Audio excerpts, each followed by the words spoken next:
If I asked you who the most black Air Force wielding military commanders were, you'd probably tell me Genghis Khan, Subutai, maybe even Napoleon. But one man stands above all of them. A man who was so good at throwing hands that we are literally religiously obliged to believe this man could run your fade. Khalid ibn Waleed, better known as the Sword of God.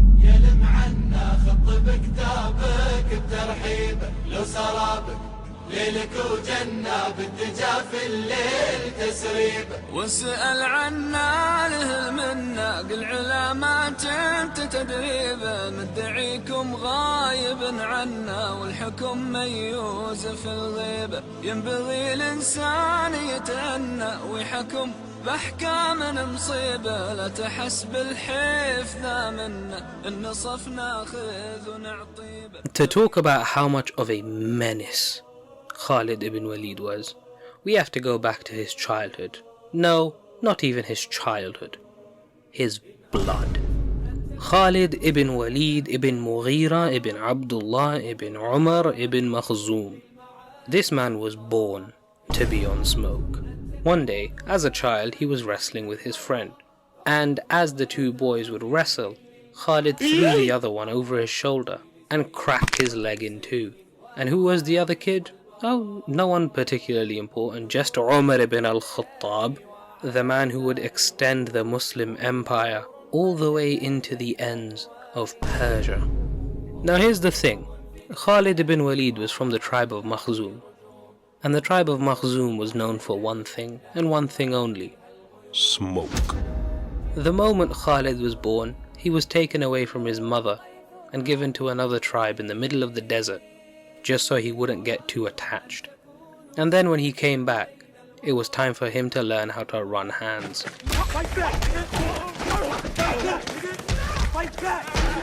The first thing they were taught was to ride a horse. As a Makhzumi, he had to be a perfect rider. And it wasn't long before he mastered the art of horsemanship. But you see, it's not enough to be able to ride a horse. No, that's easy. You have to be able to ride any horse, even if it's not trained. So as children, they were just thrown in with horses, and you either broke the horse and made it fit to ride, or it would break you. And then, after learning how to ride a horse, it was time for them to learn how to fight with one. Khalid ibn Waleed was taught how to fight with anything. A sword, a lance, a spear, his bare fists, you name it, he could beat the ever-living crap out of you with it. Now you see, Khalid was from a wealthy family. He didn't really have to work much, and so he could focus his time on other things, learning how to curb stomp anyone that pissed him off. Khalid was obsessed with battle. All he wanted was to be at war. I don't want peace. I want problems, always! Just to give you an idea of how much this man loved the battlefield, one of the few quotes we have from him is, "When I am in the battlefield, I love it more than when I am with my wife." Skip ahead a few years and eventually the Prophet Muhammad ﷺ comes out with the message of Islam. And of course a lot of the people of Quraysh, including Khalid ibn Waleed's father, are staunchly against him. Eventually this leads to a whole set of events, and the Prophet ﷺ leaves Makkah and goes to Medina. Now in Medina, there are a few skirmishes between the Muslims and the Quraysh, but eventually this leads up to the famous Battle of Badr. In the Battle of Badr, the Quraysh get absolutely rocked. They get beaten to a pulp by 313 Muslims, even though they number 1,000.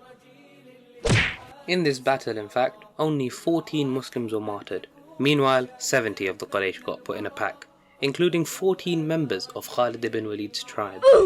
Now, of course, Khalid ibn Waleed, being Khalid ibn Waleed, didn't take that lightly.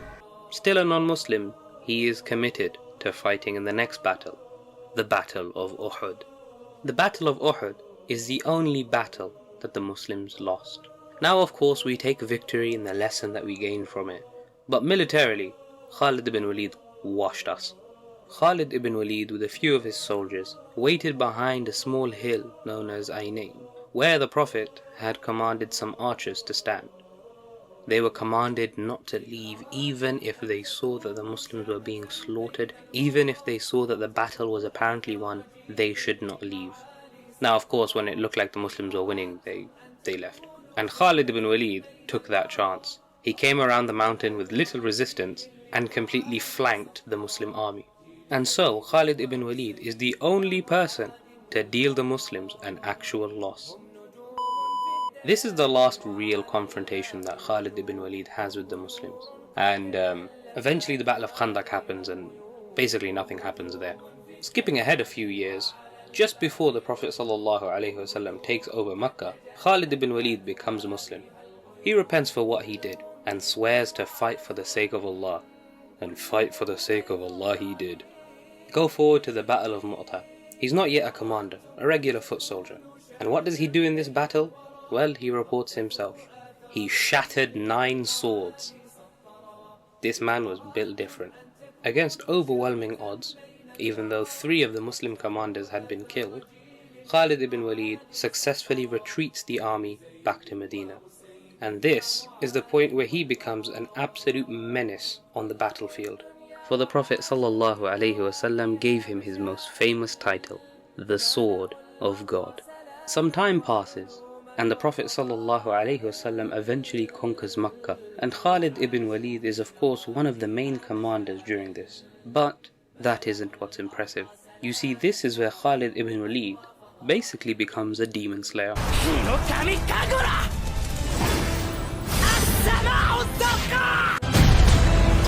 The Prophet ﷺ sends him out to destroy an idol known as Al-Uzza. Except when he goes out there and shatters the idol, he ﷺ says, "Go back, the job isn't finished yet."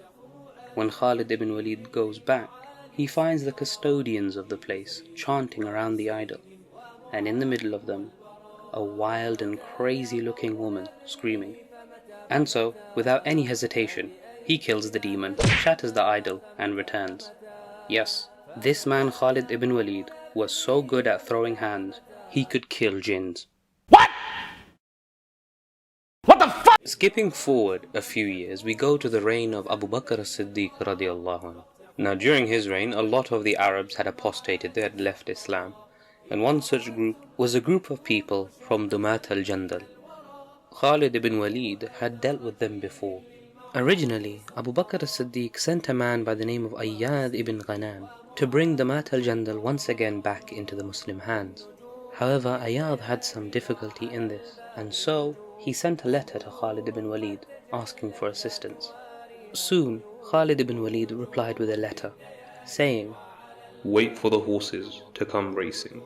On their backs I send you lions, brandishing polished swords, regiments after regiments."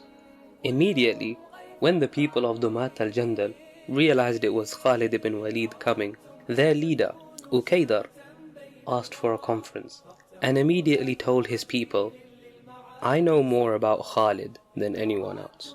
Trust me. No man is luckier than him. No man is his equal in war.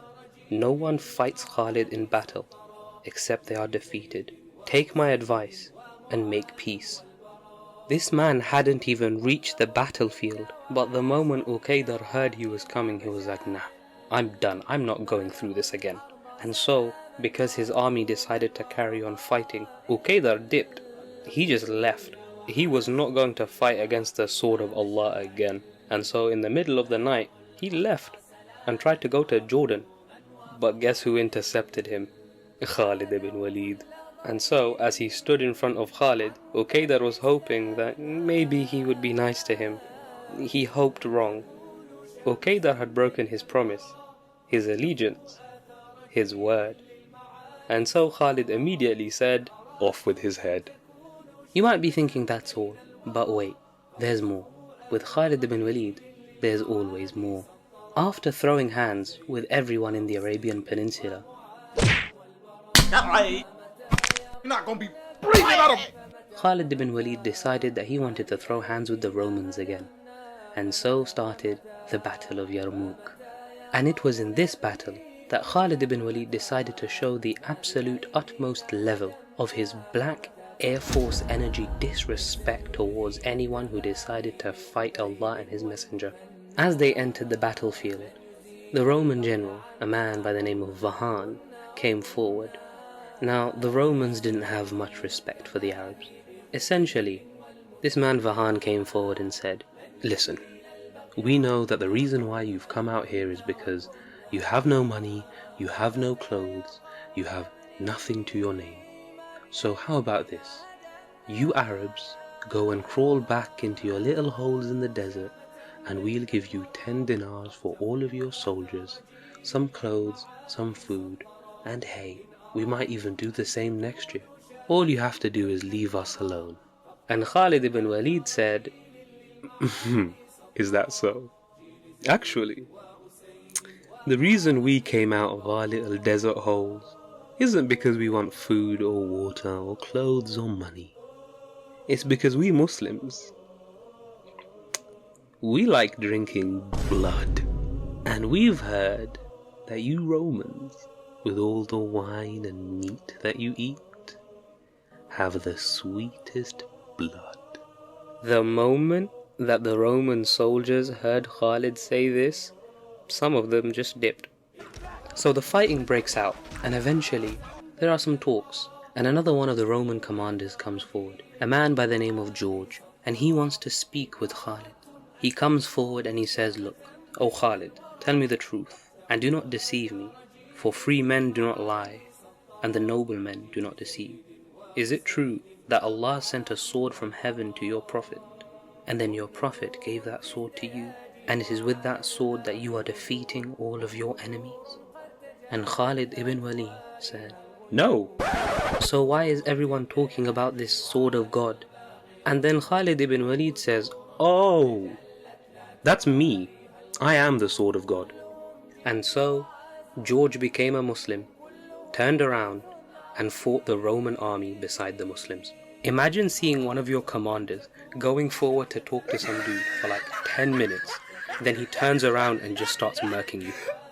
Unfortunately, after the death of Abu Bakr as-Siddiq radiallahu anh, Umar radiallahu anh had decided upon becoming leader that he would demote Khalid ibn Waleed.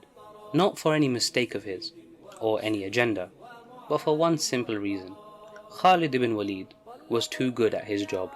You see, Khalid ibn Waleed was such a menace as a military commander that people actually started to believe that the reason they were winning was because of Khalid. And to avoid people from saying that victory comes from Khalid and not Allah, Umar radiallahu anh demoted him. This didn't stop Khalid ibn Waleed from helping. Even the men who had replaced Khalid ibn Waleed would then come and call him for military advice. So even if he wasn't officially the leader, he still was. Eventually still, Umar ibn al-Khattab radiallahu anh took Khalid ibn Waleed off the battlefield. Now Khalid ibn Waleed, he hated this. He still wanted to be on the battlefield. Whenever his friends would come to his house, he would lift up his clothes and say, "Look, I've got scars on every inch of my body. All I want is to die a martyr." One of his friends, however, said, "Khalid, do you think the sword of Allah can ever be broken by a disbeliever?" On the last day of his life, Khalid ibn Waleed sat in his bed, waiting for death to come. Khalid ibn Waleed, wishing that he could have died a martyr, says his famous last words, "May the eyes of a coward never sleep."